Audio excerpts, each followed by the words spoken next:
So how to find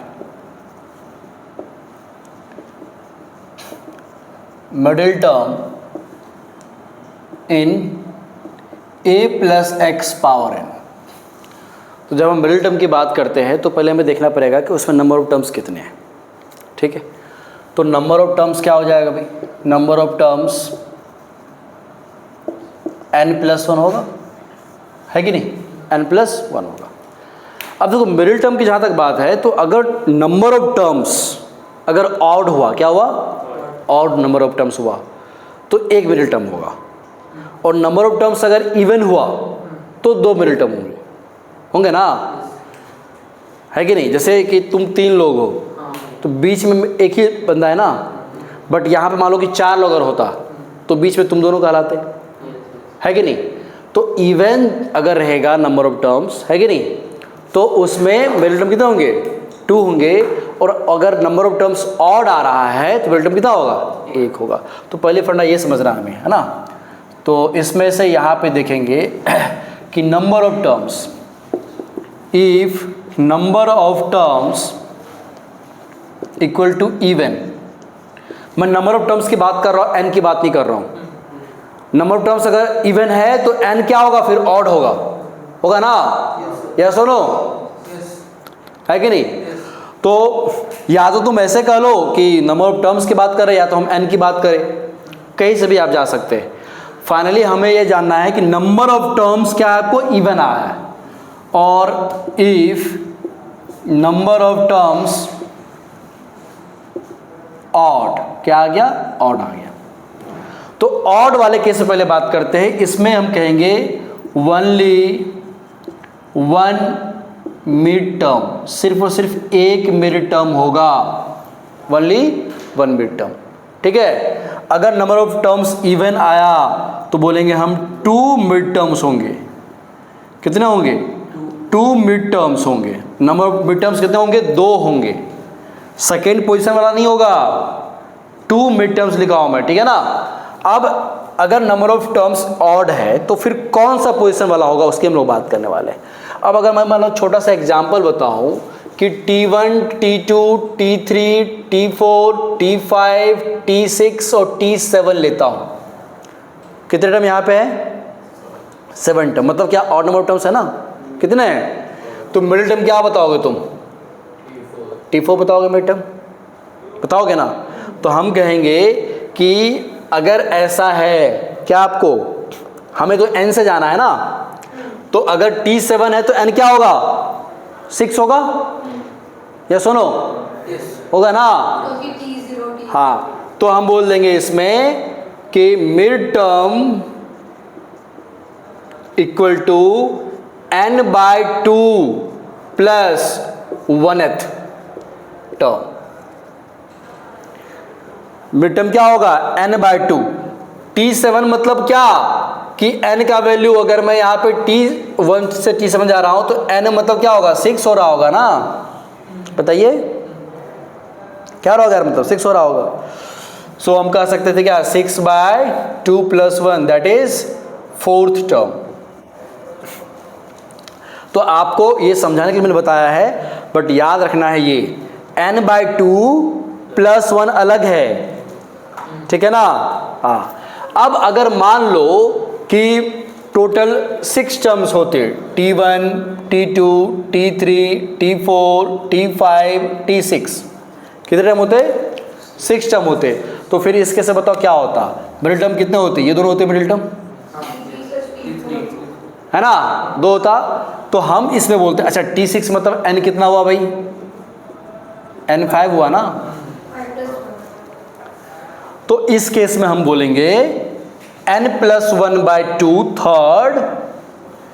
तो mid term क्या आता? मिड टर्म्स आता, आपको मिड टर्म्स आ जाता n+1/2 एंड n+3/2, या उसके अगला वाला आप ऐसे कर लो, n+1/2 and n+1/2 plus 1 nth terms, n+1/2th and n+1/2 plus 1th terms। समझ में आया कि नहीं आया? हाँ, आप इसको नहीं भी निकालेंगे चलेगा, ये निकाल लिया, अगर मान लो आ रहा है ये 6 तो अगला 7, तो T6 और T7 दोनों क्या होगा, मिड टर्म होगा, है कि नहीं? तो आपको ये याद रखना है कि मिड टर्म्स का वैल्यू कैसे निकालेंगे। मिड टर्म्स का पोजीशन निकल के आ गया तो मिड टर्म निकल जाएगा, है कि नहीं? तो फिर से बात कर ले एक बार हम लोग कि नंबर ऑफ टर्म्स देखना है, वो क्या n+1 होगा। नंबर ऑफ टर्म्स अगर इवन हुआ तो 2 मिड टर्म होगा, नंबर ऑफ टर्म्स अगर ऑड हुआ तो ओनली 1 मिड टर्म होगा। एक ही मिड टर्म वाले में n/2 + 1 लिखा मैंने यहाँ पे, और जब 2 मिड टर्म होता है तो n+1, देखो यहां n/2 + 1 अलग लिखा, यहां n+1/2 कर दिया, याद रखने के लिए याद रखो, है कि नहीं? n+1/2 एथ, और उसके बाद अगला वाला तो n+1/2, अब +1 कर रहा हो तो क्या बोल रहा हूँ, नेक्स्ट टर्म की बात कर रहा हूँ ना मैं, अंडरस्टूड? नोट कीजिए इसको, फिर अभी हम लोग इस पर एग्जाम्पल देखते हैं।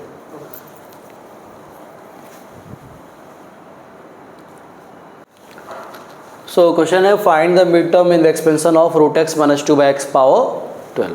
ठीक, तो हम क्या करेंगे, पहले बताओ इस पर नंबर ऑफ टर्म्स क्या है भाई, नंबर ऑफ टर्म्स बताओ क्या है,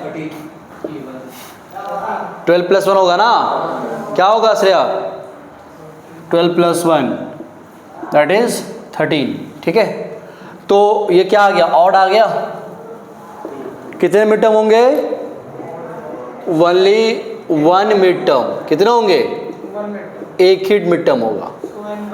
अब वो कौन सा होगा, n/2 + 1th। n तुम्हारा क्या है, 12 ना, तो क्या आ जाएगा 12/2 + 1 7th बोल देंगे, तो T7 निकाल लेंगे, तो T7 इक्वल टू क्या आ जाएगा, T7 equal to T6 + 1 equal to क्या लेंगे, 12C6, है कि नहीं, into √x power 12 - 6 into -2/x power 6।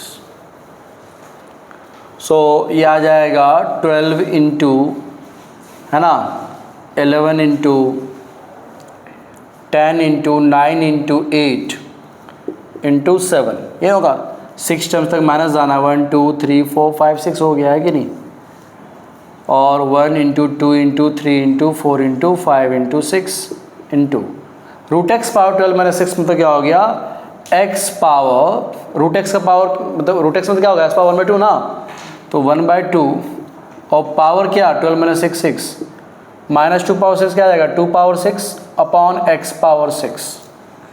ठीक है, तो आप यहाँ से जो कैंसिल हो सकता है उसे कैंसिल कर लेंगे हम लोग, है ना, जैसे 6 2 12 कैंसिल हो गया, है ना, 3 3 जा 9 कैंसिल हो गया, 4 2 जा और 5 2 जा, तो यहाँ से आ जाएगा 11 2 इंटू 3 क्या 11 6 ना 66 इंटू 2 7 जा 14 इंटू 2 पावर 6 कितना हो गया भाई, 2 power 6 64 into x power 3 divide by x power 6, तो आ जाएगा 66 into 14 into 64 upon x power 3। यही इसका आंसर आएगा, यही उसका मिड टर्म होगा, और एक ही मिडिल टर्म होगा, है कि नहीं, अंडरस्टूड? चलिए, और टाइम लगा दिए तुम लोग। Find the middle term in the expansion of this, है ना, नंबर ऑफ टर्म्स कितने हो गए, 9 + 1 = 10, तो इवन नंबर ऑफ टर्म्स आया ना, कितने होंगे, 2 मिड टर्म्स होगा, है कि नहीं, 2 मिड टर्म्स होगा, क्या क्या होगा, n+1/2th एंड नेक्स्ट टर्म, तो n यहाँ पे क्या है, n तुम्हारा क्या है 9 है ना, 9 + 1/2th that is what, 5th ना, 5th एंड नेक्स्ट क्या होगा 6th टर्म। सो T5 और T6 होगा, इसका सिंपल फंडा है।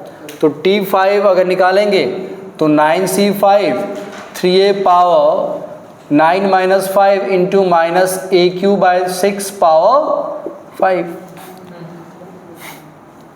है कि नहीं, ये हो जाएगा। और T6 क्या लिख लेंगे, 9C6 3a power 9 minus 6 into minus AQ by 6 power 6। एकदम गलत लिख लिया।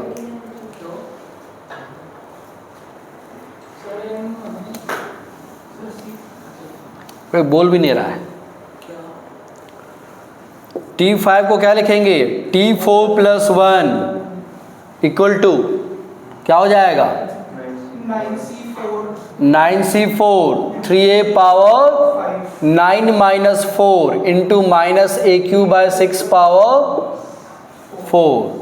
और T6 क्या आ जाएगा, T5 plus 1 equal to 9C5 3a power 9 minus 5 into minus AQ by 6 power 5। यहाँ नेगेटिव पावर इवन है तो वो पॉजिटिव बन जाएगा, ये नेगेटिव पावर ऑड है तो नेगेटिव रहेगा। यही दोनों क्या हो गया, इसका मिड टर्म हो गया, है ना।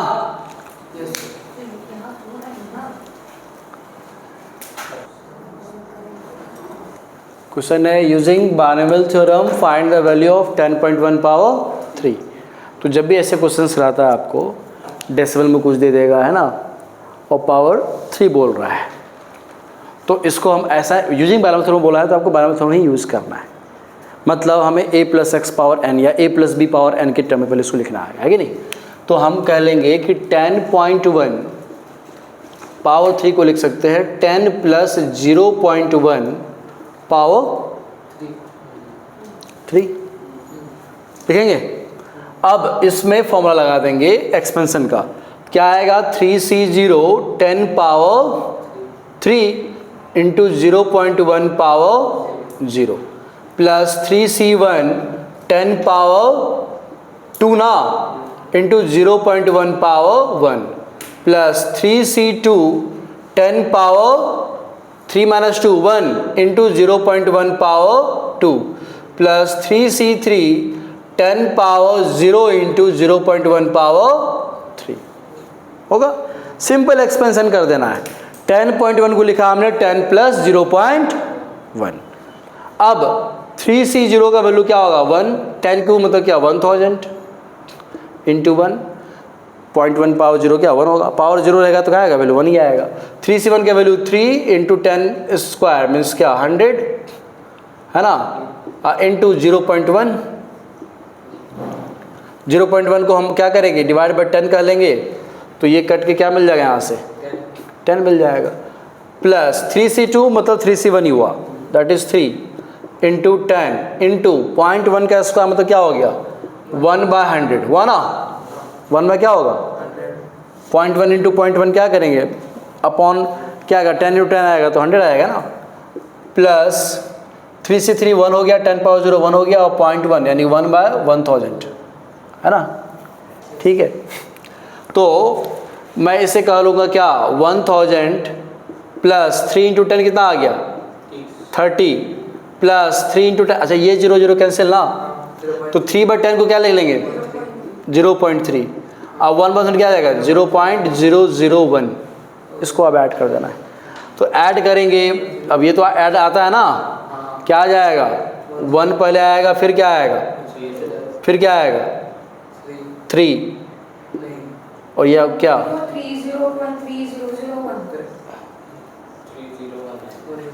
301 ही आएगा ना। इसको जब ऐड करने जाएंगे 1000.000 ऐसे लिख लो, 30.000 लिख लो, 0.3 लिख लो और 0.001 लिख लो और ऐड कर दो तो 103.0301,